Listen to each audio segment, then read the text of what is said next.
Amigos, ya se extrañaba el tenis femenino en el canal, llevábamos tiempo sin una buena excusa para hablar de la WTA. La última vez habíamos tocado el tema de la posibilidad de la fusión entre la ATP y la WTA, un tema que quedó un poquito diluido en el tiempo, se escucha alguna que otra voz por ahí, pero no parece ser el tema principal del momento, cuando ya se habla más de una reactivación del tenis, pero no se habla de una reactivación con una fusión inmediata. Veremos qué pasa en los próximos meses, tenemos todavía un tiempo hasta el supuesto regreso del circuito, así que veremos qué pasa. Por lo pronto, la rusa Svetlana Kuznetsova salió a pegarle a su propia industria de alguna manera, hablando de lo supuestamente pobre que es el nivel de las mejores jugadoras del mundo en este momento, hablando de una irregularidad muy grande y de que ni siquiera ella sabe quiénes son las top 10 en este momento.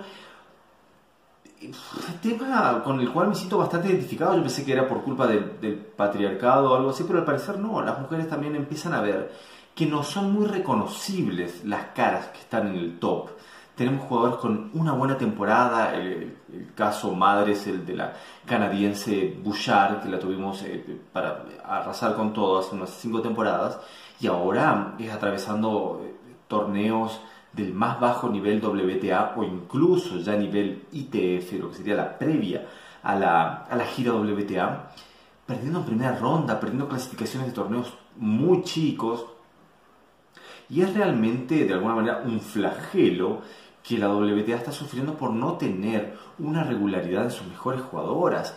Es realmente muy llamativo la cantidad de nombres que tenemos tocando el número 1 del mundo.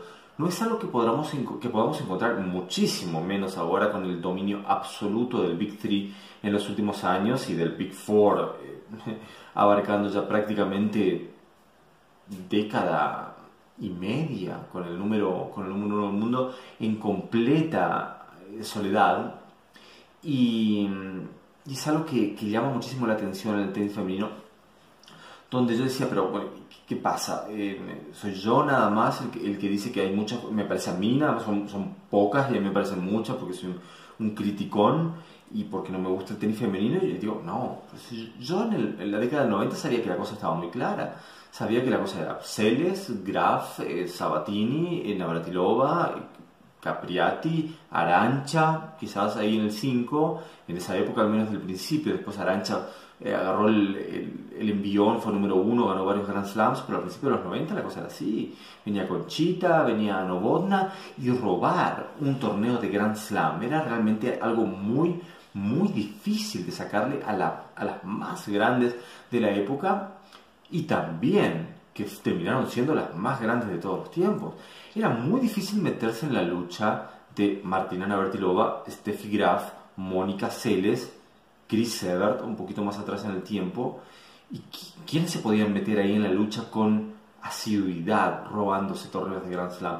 La que lo terminó haciendo de mejor manera fue Arantxa Sánchez Vicario, pero una grande de todos los tiempos como Gabriela Sabatini ganó un solo título de Grand Slam, 2 equivalentes a la Masters Cup, lo que era la Virginia Slims o Slims, en fin, a veces me confunde el inglés con su autoritarismo para pronunciarla así.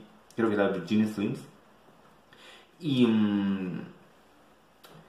Gabriela, un torneo de Grand Slam, una gran jugadora como Mary Jo Fernández, sin títulos de Grand Slams. Conchita Martínez ganando ese torneo de Wimbledon que nadie esperaba ganando en la final a Martina Navratilova, la dueña de Wimbledon.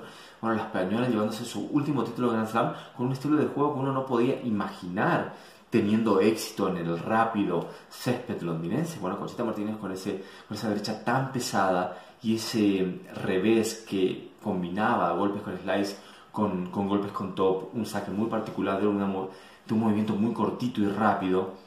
Bueno, eran muy pocas. Jana Novotná ganando un Wimbledon después de haber perdido finales dramáticas. La final perdida, si mal no recuerdo, contra Steffi Graf, que tenía prácticamente ganada. Y después se pudo llevar su título en paz descanse Jana Novotná. Le dedicamos un breve video en su memoria hace ya un par de años. Y en este momento tenemos incontables. Yo no podría, yo siempre me he jactado de decir, Yo sé quiénes fueron todas las ganadoras de Grand Slam en el año 90, 91, 92. Era muy fácil. Uno podía arrancar en el año 90, Australia, y lo pueden chequear. Esto no lo repasé. En el 90 lo ganó Steffi Graf, Roland Garros lo ganó Mónica Seles, Wimbledon lo ganó Martina Navratilova, el Abierto de los Estados Unidos lo ganó Gabriela Sabatini, y después se vino un dominio muy importante de Mónica Seles en el que Graf solamente podía meterse en la lucha en Wimbledon, una superficie donde Seles no podía dominar.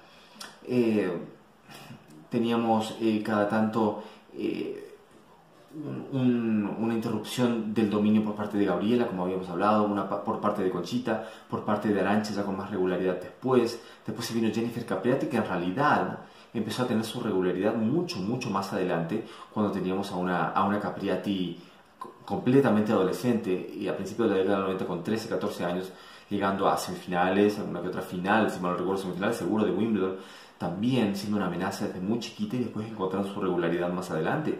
Pero el top 10 era algo bastante sólido, las semifinalistas eran algo bastante predecible, uno puede decir que aburrido, y depende, pero cuando hablamos de las grandes épocas del tenis mundial, ya sean masculino o femenino, teníamos semifinales que eran muy predecibles y la lucha estaba en quién iba a ser el campeón, y teníamos número uno del mundo muy sólidos, con sólidos perseguidores también, que luego de una lucha de varios años podían arrebatar el número uno del mundo, como lo hizo Mats Wilander de eterna persecución a Ivan Lendl, 86, 87, 88 finalmente lo consigue, y después se derrumba completamente su confianza y prácticamente desaparece, se retira momentáneamente, vuelve a mediados de los 90 y nunca más lo puede recobrar su nivel. Teníamos esas historias en el tenis masculino. Teníamos la tremenda regularidad de Steffi Graf, que fue una protagonista absoluta del circuito y prácticamente dominadora entre los tres primeros puestos del ranking mundial, prácticamente sin interrupción desde el año 86-87 hasta el retiro en el año 99. Teníamos a Gabriela con un solo titulito de Grand Slam en el top 10 en el año 87, 88, 89, 91, 92, 93, 94 hasta 95. Y eso que hablábamos de Gabriela Sabatini como la jugadora irregular que no podía terminar de coronar en los grandes torneos, bueno, vayan a buscar las estadísticas de Gabriela Sabatini, son incontables sus semifinales de Grand Slam, teniendo que enfrentar seguramente en esa semifinal o a Graf, o a Navratilova, o a Evert, o a Seles, o a Arantxa. Recuerdo la semifinal contra Arantxa en el Abierto de Australia, pueden chequear, creo que fue un 6-3, 6-3, cuando yo me enteraba en algunos casos por el diario, por el periódico, ¿cómo habrá salido Gabriela? Por el cambio de horario no lo podíamos ver, perdió 6-3, 6-3 con Arantxa. Era una garantía de semifinal, Gabriela era prácticamente una garantía de semifinal, y cuando la veíamos perder en cuartos de final, en octavos de final, sorprendente, contra Jana Novotná, decimos, ¿qué le está pasando a Gabriela? La crisis de Gabriela cuando tenía 19 años. Yo creo que había una regularidad mayor, y justamente lo que Kuznetsova declara es que no es que el nivel medio haya subido, sino que el nivel de las mejores no es tan alto como el de antes. Es algo también muy subjetivo a analizar, porque yo sinceramente creo que las mejores en un buen estado físico y mental de hoy, las primeras 3-4, yo creo que le ganarían por el simple hecho de la evolución física de materiales y demás. Le ganarían obviamente a Graf, a Navratilova, a Gabriela, pero en proporción esas jugadoras del pasado eran mucho más sólidas y eran mucho más respetadas por el resto del pelotón, que tenía que trabajar mucho para meterse en ese grupito. Yo creo que tiene mucho sentido lo de Kuznetsova, y los motivos pueden ser varios. El tenis femenino yo creo que atraviesa una crisis, sobre todo en que sus jugadoras parecen todas cortadas por lo que se dice en inglés el cookie cutter, que es como el cortador o el molde de galletitas, entonces todas salen igual. Y yo lo noto, yo tengo la oportunidad de trabajar con jugadoras, no con tantas. Siempre mi historia fue tener un muy sólido grupo de jugadores varones y una chica que se sumaba al grupo, y era uno más del grupo en cuanto a trato, en cuanto a todo, como a mí me parece que debe ser. El trato debe ser prácticamente igual, con pequeñas diferencias y pequeños límites que tienen que haber por el tema de que somos diferentes hombres y mujeres. Y en cuanto a cuestiones morales que uno tiene que tener cuidado cuando se tratan con jovencitos o señoritas. Cuestiones lógicas del sentido común que ahora están muy amenazadas por la actualidad política. Y yo creo que la técnica de las jugadoras actuales está muy igualada. Cuando uno conversa con algún entrenador, dice, no, los jugadores tienen que pegarle fuerte para adelante y listo, que le empuñen como sea, no importa, la cosa es que la tomen lo más pronto posible y le peguen para adelante. ¿Qué teníamos antes? Teníamos un juego muy parecido al juego actual, de pegarle todo a más no poder y nunca bajar el ritmo como Mónica Seles. Teníamos a Steffi Graf con un revés con slice muy particular y muy efectivo y una derecha muy penetrante con un muy buen saque y muy aceptable juego de red. Teníamos a Martina Navratilova que era muy aceptable del fondo de la cancha con un juego agresivo, un juego de ataque total. Tenemos a Gabriela Sabatini con un juego prácticamente completo, si no fuese por el saque que siempre fue un gran problema, muy pesada, un juego muy pesado de fondo de cancha. Los mejores momentos de su carrera vinieron por una gran transición hacia la red. De esa manera ganó el Abierto de los Estados Unidos, de esa manera estuvo a 2 puntos de ganar Wimbledon, de esa manera estuvo a 2 puntos de ser la número 1 del mundo. Teníamos a Arantxa Sánchez Vicario, que era la garra total, que lo pudo plasmar en prácticamente toda la superficie. Teníamos a Conchita Martínez con esa combinación tan interesante. Teníamos a Chris Evert, la especialista en el polvo de ladrillo, que pudo ganar en todas las superficies. Teníamos mucha variedad, teníamos el saque red de Jana Novotná, teníamos muchas jugadoras con A, jugando el revés a una mano, cosa que prácticamente no podemos ver, y por eso mi jugadora favorita es Carla Suárez Navarro, pese a su tremenda irregularidad y pese a cómo normalmente encara de, quizás me atrevería a decir, por más que suene muy feo, de pobre manera los partidos contra las máximas favoritas, contra las leyendas actuales, con partidos contra Serena Williams, donde Carla Suárez Navarro suele desaparecer. Yo siempre estoy en la eterna esperanza de que Carla explote y estamos más cerca de presenciar su retiro definitivo que de verla campeonar en las grandes citas. Yo creo que la irregularidad es muy grande y eso va en detrimento del circuito actual. En su momento, y no tengo ningún temor en afirmar eso, el circuito femenino estaba mucho más atractivo que el masculino.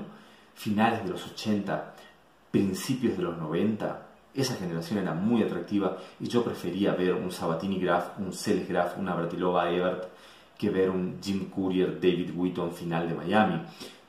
Totalmente. Y recuerdo la final Sabatini-Seles, que luego termina y empieza el partido Wheaton-Courier, que no recuerdo si fue final o semifinal, que el partido me pareció aburridísimo porque era palo de aquí, palo de allá, nada de variedad, cuando teníamos el slice de Gabriela contra la potencia tremenda de Seles y después la semana que viene podíamos tener un choque igual o mejor.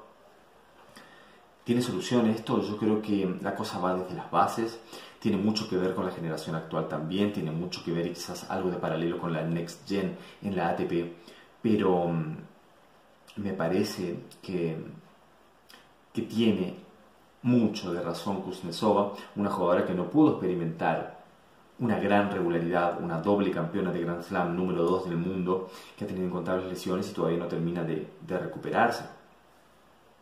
Yo creo que la cosa tiene que ir desde las bases, empezar a enseñar un tenis un poco más personal, que vaya de la mano de la personalidad, del estilo, del biotipo de cada jugadora y que no todas salgan cortadas por el mismo cuchillo y de la misma manera. Estamos viendo partidos que si le ponemos una sombra negra a las siluetas, quizás prácticamente no podemos diferenciar de quién estamos hablando. No nos dan tiempo a enamorarnos del juego de las principales jugadoras de la actualidad. Así que esa es mi visión.